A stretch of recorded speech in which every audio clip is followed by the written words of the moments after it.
Hola a todos nuevamente, continuando con mi saga de videos de ciencia de los datos. Hoy voy a hablar de lo que es el método de Monte Carlo.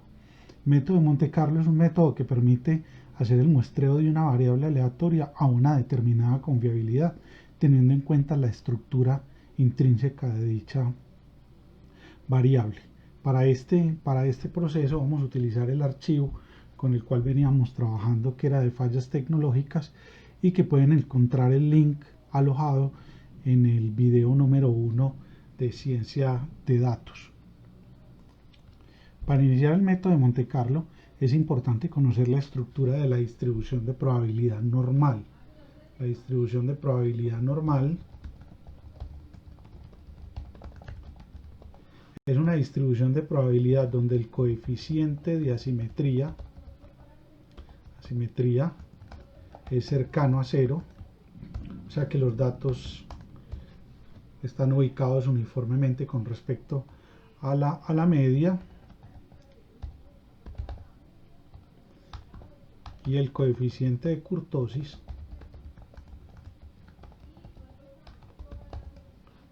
es cercano a cero igualmente, lo que nos indica es que los datos tienen una concentración normal alrededor de la media. Como nosotros vimos anteriormente, si nosotros tenemos una distribución de este tipo, nosotros podemos afirmar que cuando yo tengo la media más o menos una varianza, voy a tener el 68% de los datos en esta zona. Si ya me voy a dos varianzas, la media más dos varianzas, o sea, establezco ese límite gigante, puedo llegar hasta el 95.5% de los datos. Y si ya tengo tres desviaciones estándar, estoy hablando que el 99,7% de los datos se encuentran en esa zona. Cuando le dicen a uno que haga el muestreo de una distribución de probabilidad, a veces no siempre es la distribución normal. Y también le dicen a uno en este tipo de muestreo que uno tiene que muestrear a una confiabilidad del 99,9%. O sea que los datos, que yo debo contar con el 99,9% de los datos para llevar a cabo ese muestreo, y los demás datos restantes se ubican sobre las colas de la distribución de probabilidad. Para poder hacer un muestreo de una variable que no es normal, tenemos que apelar al teorema de Chebyshev, que ya lo voy a explicar en un momento. Cuando hablamos del teorema de Chebyshev, hablamos de que una distribución cualquiera diferente a la normal me dice que una porción mínima de los datos caerá en este intervalo que ustedes ven acá, o esta sería, digamos, si yo quiero el 99% de los datos, entonces alfa va a ser 0.99,9, que va a ser la confiabilidad a la cual voy a mostrar los datos. Sigma va a ser el número de varianzas que yo necesito para encontrar ese 99,9% de los datos. Aquí lo que hago yo es eh, expresar este sigma que hay acá en términos del alfa, que me indica la confiabilidad de los datos con respecto al teorema de Chebyshev. Entonces ahorita vamos a ver una aplicación práctica de cómo podemos muestrar una variable a una determinada confiabilidad. De acuerdo con los datos que teníamos anteriormente, que estábamos hablando de la frecuencia y la severidad, voy a tomar la severidad como referencia. Aquí estamos hablando de cuartiles, deciles y percentiles. Voy a borrar todo esto que ya no nos sirve. Y cuando vamos a trabajar, entonces vamos a hacer el muestreo de esta variable aleatoria, siempre nos van a mencionar cuál es la confiabilidad a la cual tengo que muestrear los datos. Entonces yo voy a hablar confiabilidad del 99,9% de los datos, con un error que lo voy a llamar aquí, llamémoslo E, del 3% con respecto a la estimación de la media, la varianza o cualquier otro parámetro que conforme una distribución de probabilidad.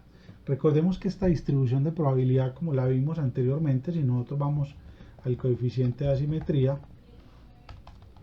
nosotros vemos la simetría, que son los datos que teníamos anteriormente. Si yo le digo coeficiente de asimetría, entonces selecciono todos los datos y le doy enter. Entonces mire que me da una simetría de 3,2 28. Lo que me indica es que esta distribución de probabilidad es una distribución de probabilidad que tiende a ser esbelta o tiende a que los valores se ubiquen, la mayoría de los valores se ubiquen por debajo de la media. Entonces miremos que esto ya no es una distribución normal, sino que es una distribución cualquiera. Entonces la pregunta es, ¿cuántos datos necesito para lograr una confiabilidad del 99,9%? Entonces recordemos que el número de datos que tenemos disponibles hasta ahora, vamos a contar para esta variable,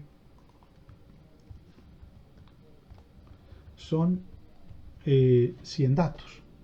Aquí teníamos 100 datos apenas. Recordemos que esta variable de severidad en su forma original, que estaba aquí, tenía 701 datos. Yo voy a utilizar los 701. Entre más datos utilice, mucho mejor. Lo voy a colocar aquí. Voy a colocar aquí severidad. O sea que me traje los 701 datos de esta variable. Ya los voy a contar. Vamos a mirar el coeficiente de asimetría, que esto se me pudo descuadrar en algo. Miremos que hay muchos más datos. Recordemos que eran 701. Ya lo arrastré hasta allá.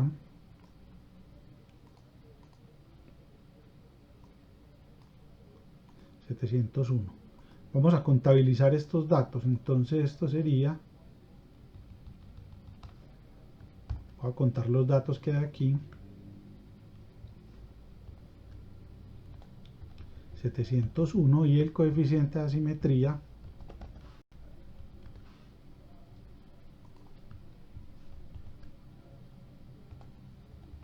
es de 2,94, muy similar a como nos había dado en el video anterior cuando trabajamos esto con RStudio. Con el fin de no depender de ninguna distribución de probabilidad para el muestreo y trabajo con variables aleatorias discretas, nosotros vamos a apelar al método de Monte Carlo. Pero para el método de Monte Carlo nosotros tenemos que tener en cuenta los siguientes elementos. Lo primero es la confiabilidad a la cual va a ser el muestreo de los datos, que en este caso va a ser al 99,9%, porque en muchas partes o cuando estoy trabajando con riesgo o con ciertas variables económicas me solicitan que las variables calcular el valor al percentil 99,9%. Eso me indica que yo tengo que tener en cuenta para el cálculo de cualquier parámetro de la distribución de probabilidad el 99,9% de los datos. Entonces la pregunta es ¿cuántos datos son 99,9%? Voy a trabajar con un error del 3% para el cálculo de la media, la varianza, la desviación estándar y cualquier otro valor que conforme la distribución de probabilidad. Entonces si miramos acá, nosotros tenemos que apelar a lo que se conoce como el tamaño de la muestra, en este caso sin conocer el tamaño de la población o sin tener a priori el tamaño de la población, porque eso es muy usual que en los temas de Big Data yo no sé cuántos datos tiene la población total, pueden ser demasiados datos, porque estamos hablando de teras, y tampoco sabemos que esos datos van cambiando dinámicamente. Entonces si no conocemos el tamaño de la población, entonces vamos a utilizar cuántos datos necesito para muestrear esta variable a una confiabilidad del 99,9%. Entonces miremos acá que si yo muestreo, miremos que aquí está el teorema de Chebyshev. Lo primero que yo tengo que determinar es cuántas varianzas requiero. Entonces voy a colocar aquí las varianzas, cuántas varianzas requiero. Entonces según esto yo necesito 31,622 variables para poder meter estos 99,9 datos que tengo aquí arriba. Entonces lo primero es 31,62, miremos que aquí está el número de datos para una muestra, 31,62, la confiabilidad del 99,9%, y cuál es el error, o cuando estoy muestrando esta variable, qué probabilidad tiene de que los datos que yo utilice para estimar cualquier parámetro de la distribución de probabilidad caiga en la cola. Mire que la cola es muy pequeña, 1 menos 0.999, y vamos a trabajar con un 3% sobre el error con respecto a la media. Entonces miremos que aquí vamos a necesitar un total de 1000 datos. Entonces miremos que el teorema de Chebyshev nos permite hacer el muestreo de una distribución de probabilidad cualquiera sin depender del ajuste a una distribución específica. Simplemente vamos a trabajar sobre la estructura intrínseca de los datos, para lo cual voy a demostrar o voy a mostrarles el siguiente procedimiento. Cuando voy a utilizar el método de Monte Carlo, lo principal que tengo que hacer es buscar el máximo, buscar el mínimo, buscar el rango de la variable, buscar el número de intervalos. Recuerde que este número de intervalos nosotros ya lo utilizamos para determinar el histograma de frecuencias de una variable cualquiera. Esto lo hicimos en el primer video, número de intervalos. Y vamos a utilizar un delta de x, que es el tamaño de cada uno de los intervalos en los cuales yo voy a agrupar los datos. Entonces lo primero que yo voy a hacer acá, vamos a buscar el máximo. Entonces esto es igual máximo,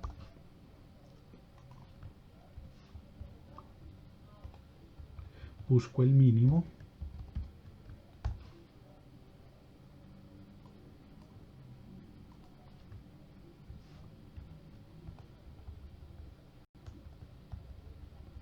busco el rango, que es la diferencia entre el máximo y el mínimo,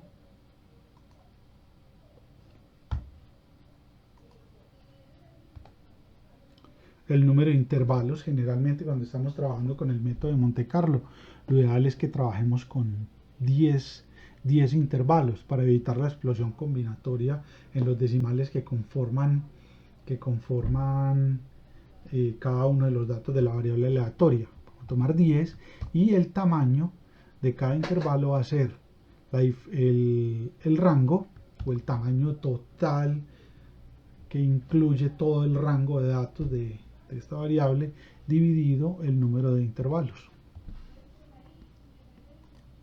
Con respecto a los valores máximos y mínimos de esta variable, siento que en la clase pasada nos había dado 17, entonces voy a volver nuevamente a traerme estos datos porque tengo la duda de que sí sean.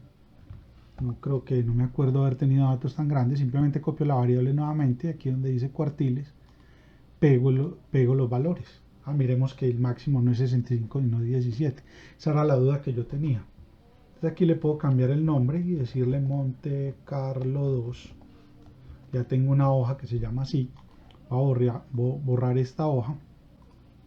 Entonces lo primero que vamos a hacer es crear los intervalos para la agrupación de los datos. Vamos a crear 10 intervalos.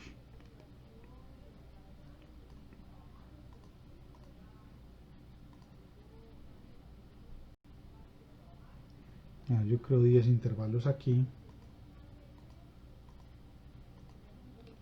A ver, yo le doy acá que me pareció como porcentaje. Lo voy a hacer ya en numérico.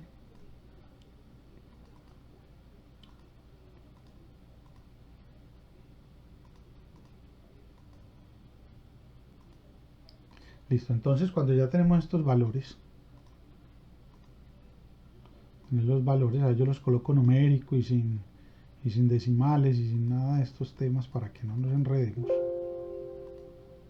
Entonces lo primero que vamos a hacer acá, vamos a tomar el límite inferior y vamos a tomar el límite superior de cada intervalo. Límite inferior y límite superior. Recordemos que cuando yo estoy agrupando los datos de una variable, lo primero que tengo que decir, este límite inferior se va a ubicar en el mínimo y le voy a dar F4 para dejar esa variable quieta.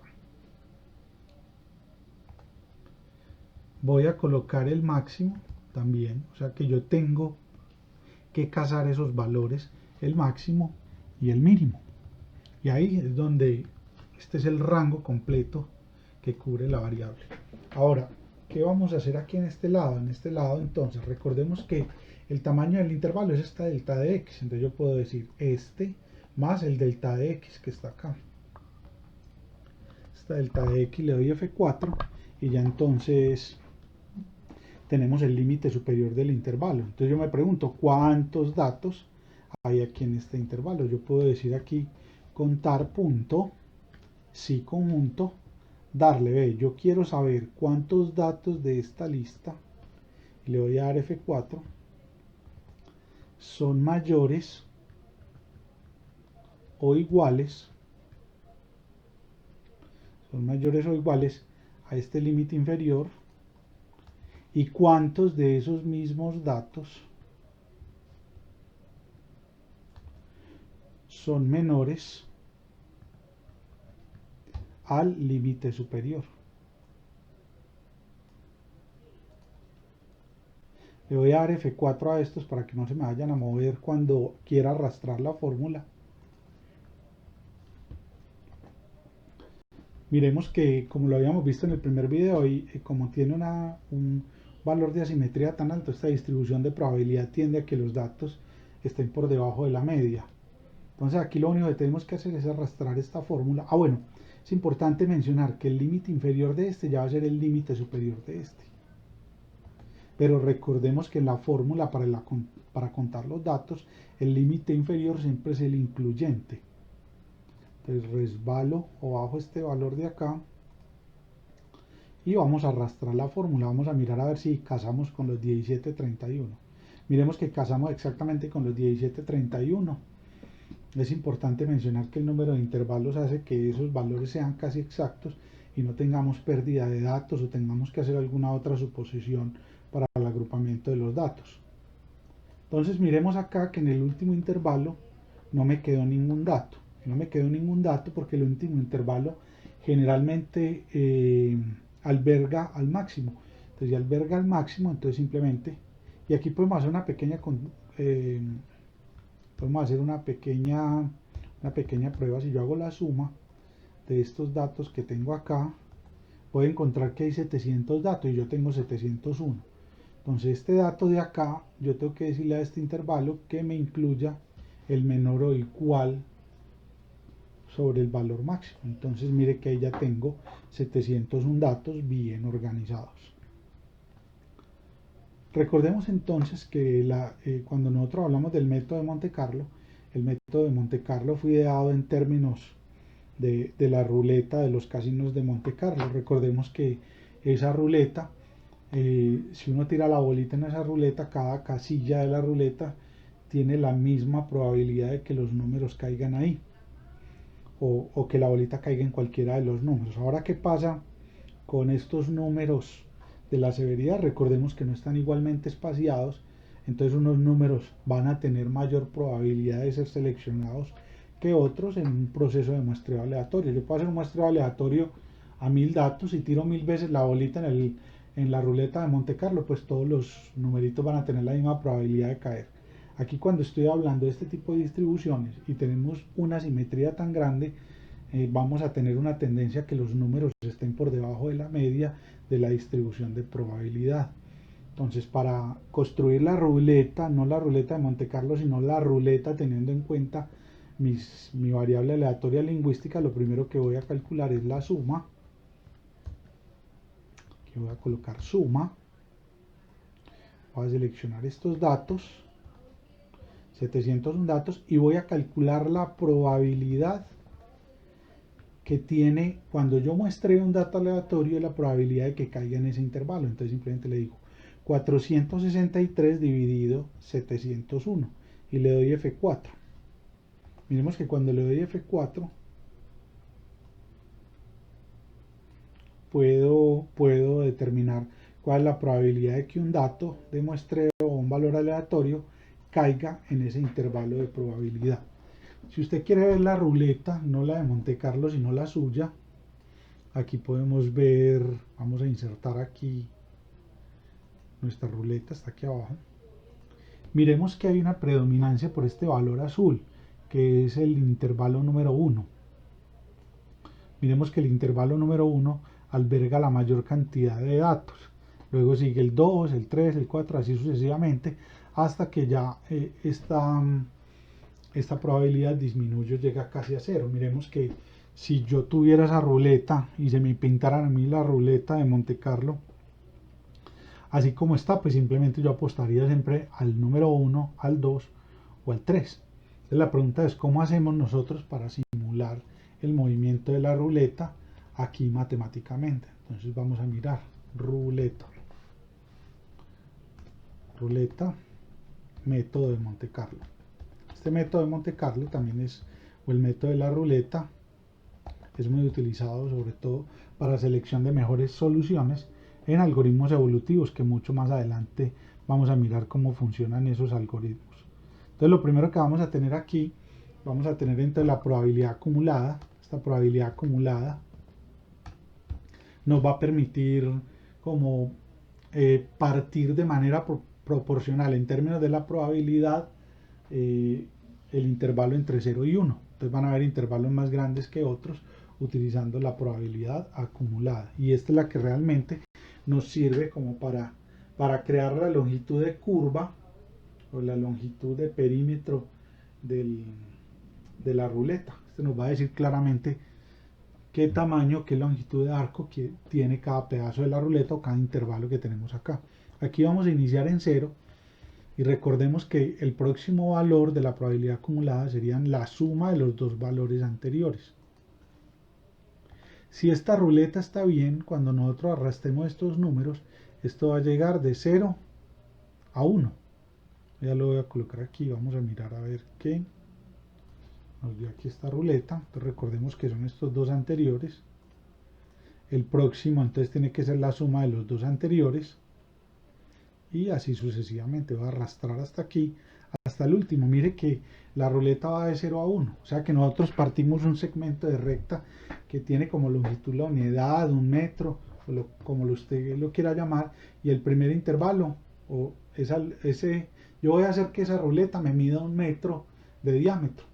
Entonces, si yo tengo 66 centímetros de ese diámetro, entonces ese es mi primer intervalo. Si voy de 66 a 86 está el segundo intervalo y así puedo ir partiendo el perímetro del círculo para este muestreo. Es importante tener en cuenta para este muestreo que nosotros siempre vamos a identificar el límite inferior del intervalo a donde va a ir a caer cada uno de los datos. Yo tengo que identificar ese límite inferior porque el límite superior de una u otra manera ya lo conocemos teniendo el valor de delta de x, entonces lo voy a colocar aquí. Entonces lo primero que yo voy a hacer acá es generar un número aleatorio para identificar dónde cae la bolita. Por ejemplo, yo tiro un número aleatorio, yo no sé cuántos números tiene la ruleta de Monte Carlo, tendrá 50. Entonces yo tiro un número aleatorio entre 1 y 50. Aquí no tiramos un número entre 1 y 50, sino entre 0 y 1. Entonces vamos a hacer el muestreo, pero del límite inferior. Muestreo. O vamos a identificar el límite inferior aleatorio. Límite inferior aleatorio. Entonces miremos que si yo tengo un pedazo mucho más grande para un intervalo de agrupación de datos, es lógico que la mayor probabilidad o la mayor cantidad de datos caigan sobre ese intervalo. Entonces para este caso yo voy a utilizar un aleatorio uniforme. Y ese aleatorio uniforme se irá organizando dentro de cada una de las casillas que define la probabilidad acumulada. En el momento en que un dato aleatorio caiga en una casilla, me voy a traer el límite inferior. Entonces lo primero, recordemos que vamos a hacer un muestreo a 1000 datos utilizando el método de Chebyshev y teniendo en cuenta una confiabilidad del 99,9%.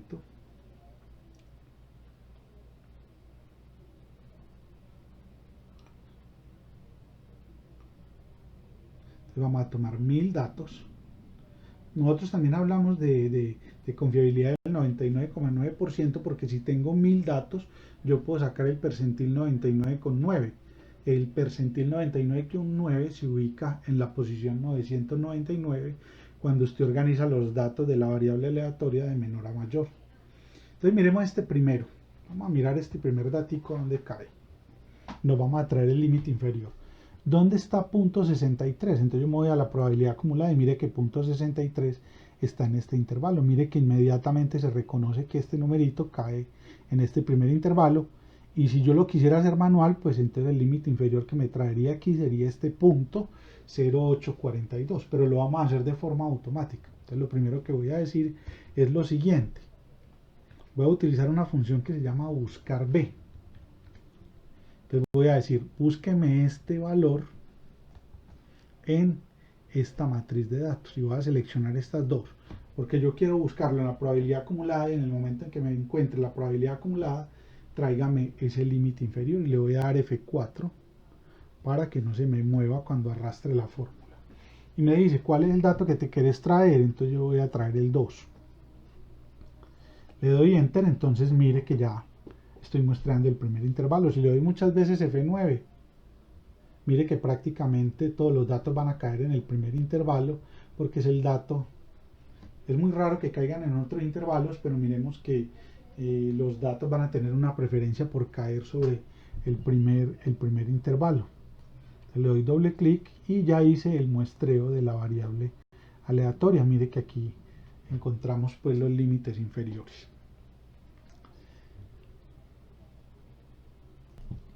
Si ahí me pidieran calcular la media, la varianza, la desviación estándar y las medidas de tendencia central, teniendo en cuenta solamente el límite inferior, es lógico que la media nos va a dar muy cercano a ese valor y no va a haber ninguna variedad. Ahí se repiten muchos datos. Entonces, ¿qué hago yo en el método de Monte Carlo? Yo en el método de Monte Carlo hago doble muestreo. Hago un muestreo para identificar el límite inferior donde va a caer un dato y luego hago el muestreo de cada límite, perdón, de cada intervalo. Entonces, ¿cómo hago el muestreo de cada intervalo? Entonces aquí voy a hacer el aleatorio de intervalo. Voy a colocar aquí al lado, aleatorio del intervalo. Entonces, cuando yo le doy el aleatorio del intervalo, entonces voy a crear un aleatorio normal, un aleatorio uniforme. Recordemos que esos números aleatorios me los genera entre 0 y 1, que es, digamos, los números aleatorios uniformes canónicos. Están entre 0 y 1. Entonces, ¿ahora qué voy a decir? Entonces, ahora sí, la severidad muestreada, voy a colocar aquí el nombre, la severidad de muestreo, entonces simplemente va a ser ¿qué? Va a ser igual al límite inferior más la porción que yo quiero del tamaño de cada intervalo, y el tamaño de cada intervalo es, yo bajo esta fórmula para acá. Recordemos que el tamaño de cada intervalo lo voy a volver a hacer nuevamente, que puedo tener un error. Esto sería el límite inferior por el aleatorio, que me va a determinar un pedazo de este valor del delta de x, y le voy a dar F4. O sea que yo lo que hago es identifico el límite inferior y luego saco un trozo del delta de x para sacar el valor muestreado. Miremos que es un valor, mira que está, este punto 0.84 es el límite inferior del primer intervalo. El dato es 1.55 y el dato superior es 1.80, o sea que los datos sí quedaron bien muestreados. Entonces miremos el muestreo que ya hicimos sobre estas variables. Entonces, miremos que ya me quedó la severidad muestreada, ya me quedaron todos los valores muestreados utilizando la estructura intrínseca de la variable. Yo miro estos datos, ya tenemos muestreada nuestra variable aleatoria de severidad. Entonces voy a guardar y voy a hacer una prueba y voy a analizar todas las medidas de tendencia central de esta variable utilizando el R. Entonces aquí voy a crear una hoja donde voy a colocar, mover o copiar, voy a colocar valores muestreados, voy a colocar la variable de severidad y voy a colocar las dos. Voy a colocar la variable original, que son 701,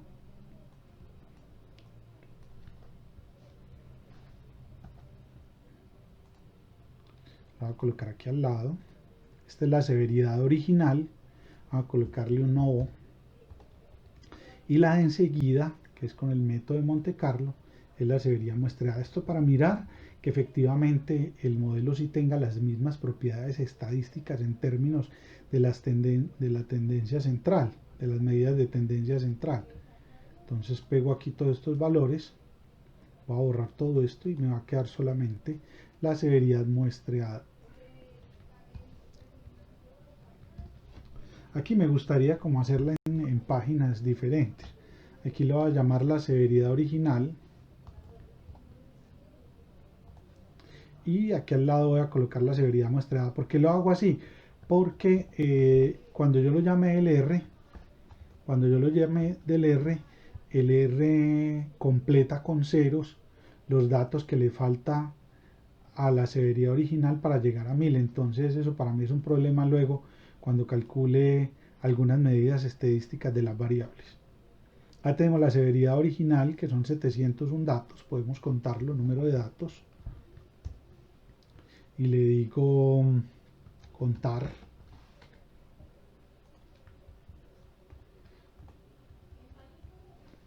y vamos a contar los datos de la severidad muestreada.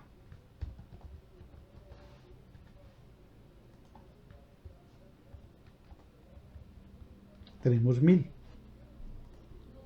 Entonces vamos a mirar si luego del muestreo la variable mantuvo la estructura intrínseca, o sea, la variable aleatoria mantuvo su estructura intrínseca. Le voy a dar guardar. Recordemos que el archivito con el cual estamos trabajando no tiene tildes, no tiene valores, no tiene símbolos raros. Este es el valor, el archivo que hemos venido trabajando desde el video número 1. Y entonces aquí lo que vamos a hacer en este modelo es que vamos a llamar al R. Voy a buscar mis archivitos, le voy a dar modificado. Mire, cuando le doy modificado el primer dato, si le doy modificado, el primer dato que me va a aparecer va a ser fallas tecnológicas. En este momento le voy a decir que me importe los datos. Voy a traer por un lado voy a traer la severidad original.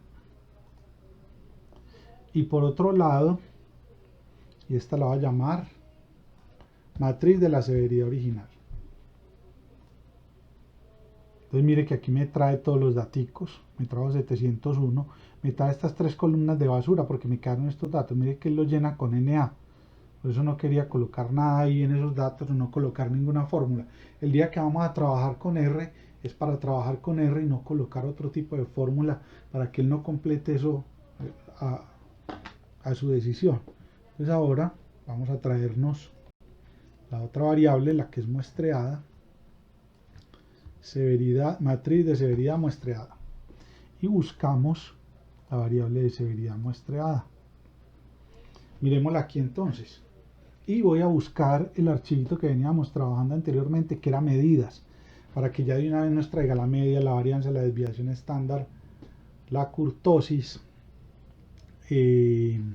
los deciles, el coeficiente de asimetría, la kurtosis. Mire que aquí están todos organizados, 1, 2, 3, 4, 5 y 6 elementos que me va a traer. Simplemente le doy correr para activar la función. Entonces le voy a decir, va a traerme las medidas de tendencia central para la severidad original. Entonces voy a crear primero la variable de severidad original. Le voy a decir que matriz de datos, matriz de la severidad original, y me voy a traer la columna que dice severidad original. Miremos que ya me creó los 701 datos y me voy a traer la severidad muestreada. La severidad muestreada, me traigo la severidad de muestreo y miren que ya tengo entonces 1000 datos. Vamos a mirar cuáles son las características que tienen esa variable. ¿Será que sí tienen las mismas características? Vamos a mirar a ver qué me arroja estos archivos. Entonces, para el primer, las medidas de la distribución 1, cuando eran 700 datos, vamos a ver si se mantuvieron luego del muestreo. Entonces, le voy a decir medidas y le voy a mandar la variable SO de muestreo. Entonces miremos que me quedaron las medidas, son 6. Las podemos mirar aquí. Mire que la primera, nosotros vamos aquí a este archivito, la primera es la media, la varianza, los cuartiles, los deciles, la coeficiente de asimetría y la kurtosis. Miremos que nos dio 73 el coeficiente de asimetría, lo que me indica es que los datos tienen tendencia a ser de cola larga. Miremos que aquí está la media, aquí está la varianza de los datos. Vamos a mirar aquí abajo. Esta es la desviación estándar. Yo miro si es la desviación estándar la que mando. Varianza, estoy mandando la varianza de los datos. Listo. Ahora, voy a montar entonces las medidas de la variable número 2. La variable muestreada, simplemente le doy M2.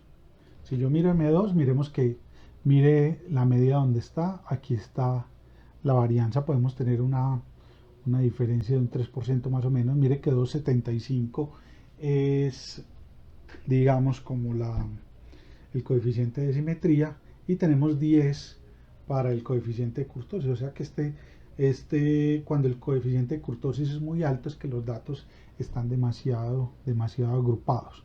Entonces, lo más importante acá, bueno, quisiera hacer la gráfica de las distribuciones de probabilidad de esas dos variables aleatorias para comprobar una vez más que el muestreo aleatorio sí fue el correcto.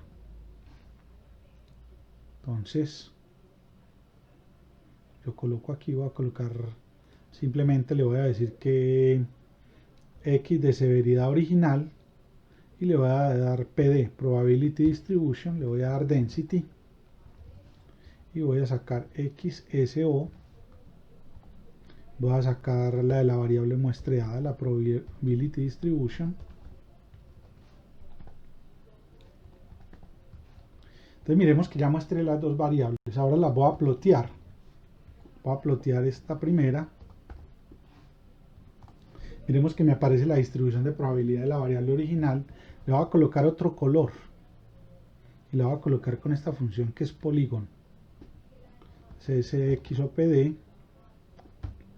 Le voy a colocar un color red o rojo y le voy a colocar un border red también para que me coloree la distribución de probabilidad. Mire que ahí me la colocó. Ahora, ¿qué quiero hacer? Quiero entonces graficar la variable aleatoria muestreada. Voy a dar color green y le voy a colocar border green también. Aquí me faltó colocar el igual. Miren que las distribuciones de probabilidad son casi parecidas antes y luego del muestreo. Lo más importante que deben de tener estas variables aleatorias es que sean de distribuciones esbeltas, porque tienen en general las mismas características. Si nosotros quisiéramos hacer el muestreo de la variable aleatoria utilizando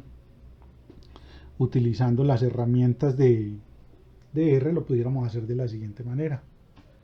Entonces, la variable de severidad muestreada por el método 2, entonces le vamos a decir sample, vamos a colocar la variable de severidad, le vamos a decir cuántos datos queremos, le vamos a decir que son 1000, y le vamos a decir una cosa importante, replace. El replace, ¿qué quiere decir? Si yo tengo 701 datos y no hago reemplazo, yo voy sacando 701 balotas o 701 posibilidades de sacar un valor de ahí, pero ya no puedo sacar más porque me queda la bolsa vacía. Pero si yo tengo 701 balotas, saco una balota, luego vuelvo y meto la balota dentro de la bolsa, entonces podré sacar 1000 datos. Le voy a decir aquí replace y le voy a decir igual a true. Entonces me dice que no encuentra el XS, no es XS sino XS original. Entonces le voy a dar enter y miremos que ya me quedó muestreado. Miren que me quedaron 1000 datos. Si yo coloco aquí también encima con la función polygon, primero le voy a dar densidad, le voy a dar X de severidad muestreado 2, probability distribution. Si yo le doy density y le doy XSM 2 y le digo que simplemente le voy a decir que me haga la densidad y luego le digo polygon. Cuando le digo polygon, entonces le voy a decir XM2, le voy a decir que me coloque un color amarillo y le voy a decir que el border sea igual a yellow.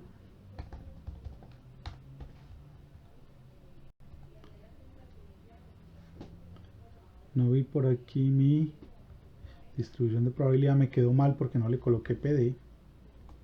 Entonces mire que la distribución de probabilidad, casi que las tres son exactamente similares. Entonces la función sample es una función que me permite a mí muestrear una variable aleatoria teniendo en cuenta su estructura intrínseca. Entonces miremos cómo lo hicimos de manera manual y lo hicimos utilizando las herramientas de R. Es importante conocer este método porque este es uno de los métodos fundamentales para cuando yo no quiero depender de una distribución de probabilidad específica y necesito hacer el muestreo de una variable aleatoria. Entonces este sería todo el método de Monte Carlo y la forma de hacer el muestreo de una variable aleatoria a una confiabilidad específica. Muchas gracias nuevamente por ver este video y hasta una próxima entrega.